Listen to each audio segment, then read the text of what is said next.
एक बार शंकर जी ने और पार्वती मैया ने कहा कि प्रभु ये भीड़ कहाँ जा रही है, इतने लोग लाखों नहीं करोड़ों। शंकर जी बोले जा रहे हैं सब लोग कुंभ नहाने। तो पार्वती मैया बोली अरे ये तो सब बड़े पुण्यात्मा हैं। शंकर जी बोले नहीं, ये जा जरूर रहे हैं, लेकिन ये देखने और दिखाने जा रहे हैं। चलो देख आवे कितना बड़ा मेला भरा है, और दिखाने के जी हम भी गए थे, तुम तो गए नहीं। तो ये देखने और दिखाने जा रहे हैं। पार्वती जी बोली नहीं, ये तो सब भक्त हैं और बड़ी श्रद्धा से जा रहे हैं। प्रभु इन सबको दर्शन दो, जितने भी कुंभ नहा रहे हैं सब पर कृपा करो, सब अच्छे लोग हैं। शंकर जी बोले चलो पार्वती जी आप कह रही हो तो हम चेक कर लेते हैं कि इनमें से कितने लोग कुंभ नहाने आए हैं, कितने लोग पवित्र विचारों से आए हैं, चेक करते। तो जहां से सारे लोग आ रहे थे तो उसी रास्ते पर शंकर और पार्वती एक बुढ़ा बुढ़ी बन करके शंकर जी एक गड्ढे में गिर गए। गड्ढा था गंदा शहर का, वहां पे मलमूत्र इकट्ठा होता था, तो वो गड्ढे में गिर गए। अब गड्ढे में गिरे हैं और गंदगी लगी है शरीर पर। माता पार्वती बूढ़ी सी बन गई। ओ जो गुजरते जाएं, ओ बहन, ओ मैया, ओ भैया, हमारे पति गिर गए हैं, थोड़ा बचा लो, हमारे पति की मदद करो, हमारे पति की मदद करो। देखो उन्हें बड़ा कष्ट है, बड़ी भूख लगी है और वो ठंडे में सिकुड़ रहे हैं और वो कष्ट पा रहे हैं, गड्ढे में हमसे निकल नहीं रहे हैं, आप जरा मदद करो। तो लोग बोले अरे हमारे गंगा नहाने का टाइम हो रहा है, हम गंगा नहाने जा रहे हैं। हाँ ये सब क्या गंदगी मचा रखी तुमने। शंकर जी पार्वती जी से बोले देख लो ये गंगा नहा रहे हैं, किसी की मदद कर नहीं रहे हैं और गंगा नहा रहे हैं। पार्वती जी बोली प्रभु कोई तो आएगा। हाँ हाँ कोई आएगा, सबसे कहो। अब पार्वती जी सबसे कह रही हैं भैया हमारे पति जरा कष्ट में हैं, जरा गिर गए हैं, जरा उठाओ, जरा इनकी दवाई कराओ, जरा इनका ख्याल रख लो, हमसे भी चला नहीं जा रहा है। सारे लोग बोले हम तो गंगा नहाने आए हैं, गंगा नहाएंगे, कहाँ तुम फंसा रहे हो, चलो। एक नौजवान लड़का आया, पार्वती मैया बोली भैया हमारे पति को जरा निकालो, गिर गए हैं। बोला हाँ हाँ चलो निकालते। वो आया शंकर जी की मदद करने। शंकर जी की जब मदद करने आया तो शंकर जी बोले भैया यदि तुम हमें निकालने के लिए इस गड्ढे में आओगे तो हम तो निकल जाएंगे, पर तुम फंस जाओगे। तो वो नौजवान बोला अच्छा हम फंस जाएंगे? हाँ फंस जाओगे। तो बोला अच्छा एक काम करो, फिर तुम ही फंसे रहो, हम जा रहे हैं। वो नौजवान वहां से चला गया। कौन फंसे? पार्वती जी देखती रही, कोई नहीं आया। आखिरी में कोई एक सज्जन आए, एक सदगृहस्थ आए, पति पत्नी। जब पति पत्नी आए तो उनसे कहा पार्वती मैया ने कि मेरे पति फंसे पड़े हैं दलदल में, जरा बचाओ। वो गृहस्थ पति बोला, पुरुष बोला कि जी अभी मैं बचाता हूं। शंकर जी बोले कि यदि तुम यहां हमें बचाने आओगे तुम फंस जाओगे। तब उस आदमी ने कहा कि महाराज मैं भले फंस जाऊं, मुझे भले कष्ट हो, पर आपको कष्ट ना हो। मैं फंसूं तो फंसूं, आप ना फंसे, मैं कष्ट उठाऊं तो उठाऊं, आप ना उठाएं। ये कहकर के वो आदमी उस गड्ढे में कूदा, शंकर जी को कंधे पर बिठाया, जोर लगाया, उठाया, बाहर किया। और जब बाहर किया तो शंकर जी ने भी उसे बाहर किया। और जब बाहर किया तो भगवान शिव ने पार्वती जी से कहा देखो इस पूरे कुंभ में केवल ये आदमी कुंभ नहाने आया है, ये परिवार कुंभ नहाने आया। हम लोग किसी की मदद नहीं कर रहे हैं, किसी की हेल्प नहीं कर रहे हैं। किसी की मदद करना यही तो सबसे बड़ा स्नान है। ना जाने किस रूप में नारायण मिल जाएं, कोई आपसे कहे कि भैया हमारी थोड़ी मदद कर दो, तो वो भगवान के रूप में ही तो आपसे मदद मांग रहे थे, आपकी परीक्षा लेने के लिए। इसलिए ये बात केवल मैं कुंभ के लिए नहीं बोल रहा हूं, कहीं भी जाओ, घर पे भी रहो, गांव में भी रहो, गली में भी रहो, अपने शहर में भी रहो, तो सबकी मदद करो। शंकर जी बोले कि तुम फंस जाओगे इस गड्ढे में, बोले फंस जाऊं कोई बात नहीं। जो स्वयं दुखी होकर औरों का दुख दूर करता है वही सबसे बड़ा भक्त है। शंकर जी ने कहा तुम थोड़ी दुखी होगे, शंकर जी ने उसे दर्शन दिया।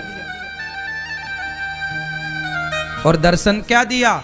शंकर पार्वती उसे अपने साथ ले गए, चलो वहीं आनंद से रहना। तो ये है दर्शन। अब हम लोग क्या करते हैं, कहीं भोजन बट रहा है, प्रसाद बट रहा है, तो हम स्वयं आगे होकर के अपना लेते हैं और दूसरे की थाली में धक्का लगे तो लगे, उसका गिरे तो गिरे, हमें मिलना चाहिए। मोर पेट हाहू मैं ना देहो काहू। आदमी ये नहीं चाह रहा है कि पहले तुम ले लो, नहीं नहीं, पहले हम। और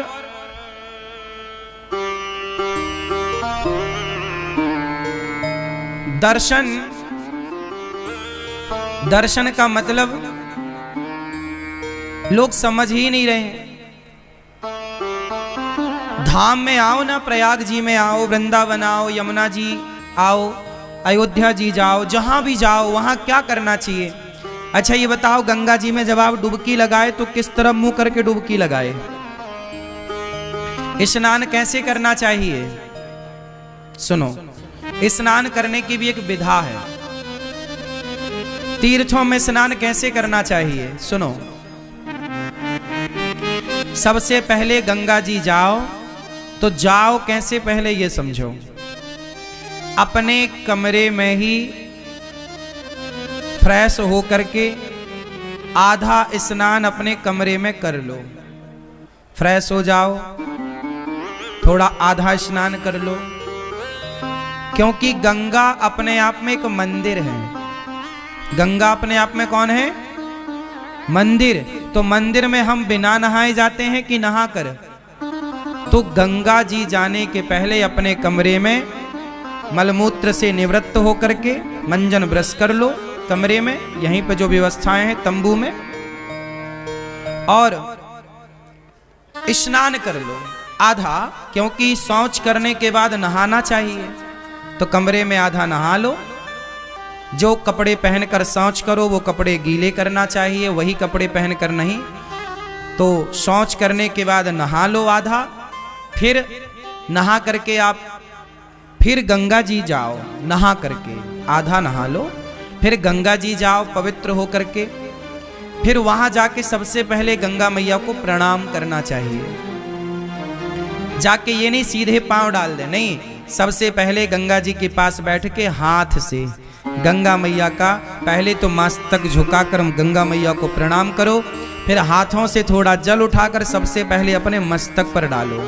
कहाँ डालो? अपने मस्तक पर जल डालो। हे गंगा मैया हमारे माथे पर विराजिए।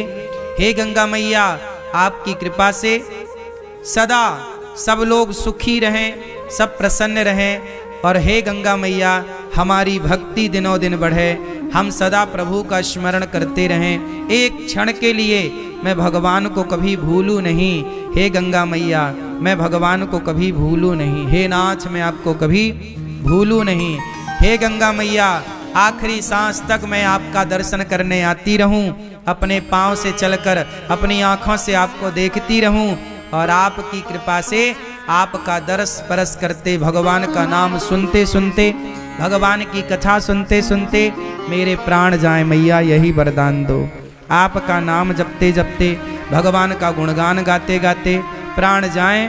और ये जो बाल बच्चे हैं, बाल गोपाल हैं, बच्चे हैं, ये भी बड़े होकर सदा आपके प्रति श्रद्धा का भाव रखें, ये भी आपके प्रति प्रेम रखें। गंगा मैया को प्रणाम करो। प्रणाम करके फिर जिस तरफ से गंगा जी की धार आ रही है, किस तरफ से? जिस तरफ से गंगा जी की धार, जिस तरफ से गंगा जी की धारा आ रही है उस तरफ मुंह करना चाहिए। जिस तरफ गंगा जी की धारा, जैसे धारा इस तरफ से आ रही है, बहकर इस तरफ जा रही है, तो जिस तरफ धारा आ रही है उस तरफ मुंह करके और फिर गंगा मैया को प्रणाम करते हुए स्नान करना चाहिए, डुबकी लगानी चाहिए। और डुबकी कैसे लगानी चाहिए?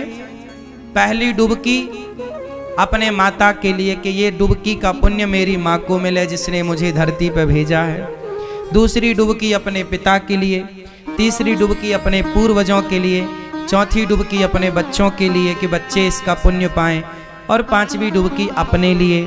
और ये दास अनिरुद्ध तो जब गंगा जी नहाने जाते हैं ना, तो हम केवल माता पिता और पूर्वजों की नहीं, कथा सुनने जितने भक्त आते हैं, जितने शिष्य हैं, जितने भक्त सुनते हैं कथा, हम सबके नाम की डुबकी लगा लेते हैं। प्रभु ये हमारे सभी भक्तों को इस पुण्य का लाभ मिले, और गंगा मैया जो नहीं आ पाए उन भक्तों की भी एक डुबकी ये दास अनिरुद्ध लगा लेता है कि जो भक्त गौरी गोपाल से जुड़े, जो रामानुज परिवार से जुड़े हैं, जो श्री संप्रदाय से जुड़े हैं, जो जाने अनजाने में टीवी पर भी भागवत सुन लेते हैं, यूट्यूब पर भी भागवत सुनते हैं, जो गौरी गोपाल भगवान के प्रति थोड़ी सी भी आस्था रखते हैं, उन सबके लिए ये दास अनिरुद्ध डुबकी लगाता है। और जो लोग दास अनिरुद्ध को गाली देते हैं, उल्टा सीधा कहते हैं, उनके नाम की भी एक डुबकी लगा लेते हैं कि उनको भी भगवान सद्बुद्धि दें, गंगा मैया उनका भी पुण्य बढ़ाएं, उनकी भी शक्ति बढ़ाएं, ताकि वो सदा गाली देते रहें।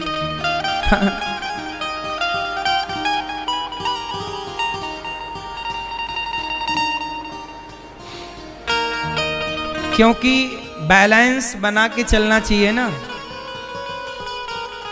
यदि आपको अच्छा कहने वाले लोग हैं तो आपको बुरा कहने वाले लोग भी होंगे, इसलिए आप लोग घबरा जाते हैं कि मुझे बुरा कह दिया। लेकिन ये दास अनिरुद्ध उन बुरा कहने वाले लोगों के नाम की भी गंगा जी में एक डुबकी मार लेता है कि भैया उनका भी भला हो। वो बुरा सोचें, हम बुरा क्यों सोचें? यदि आपने बुरा सोचा हमारे लिए और हमने भी आपके लिए बुरा सोचा, तो फिर आप में और हम में अंतर क्या रह जाएगा? आप कितना भी बुरा सोचिए हमारे लिए, पर हम कदापि कभी बुरा नहीं सोचेंगे किसी के लिए। आप सोच रहे हैं वो आपके संस्कार हैं, जो हम सोचेंगे वो हमारे संस्कारों का परिचय होगा। हम क्यों पाप ला दें? आप दीजिए गालियां, हम थोड़ी देंगे। आप अपना स्वभाव का परिचय दे रहे हैं, हम अपने स्वभाव का परिचय दे रहे हैं। जो व्यक्ति स्वप्न में भी, सपने में भी किसी का बुरा नहीं सोचता ना मेरी माँ, तुम दिल के साफ बनो बस यहाँ से। जिस दिन तुम यहाँ से सच्चे हो जाओगे ना, दुनिया साथ दे ना दे, भगवान साथ देते हैं मेरी माँ। दुनिया के साथ की जरूरत भी नहीं पड़ती, यहाँ से अच्छे रहना हृदय से। और भगवान को यहीं की सुंदरता दिखती भी है। निर्मल मन जन सो मोहि पावा, मोहि कपट छल छिद्र न भावा। भगवान कहाँ की सुंदरता देखते हैं?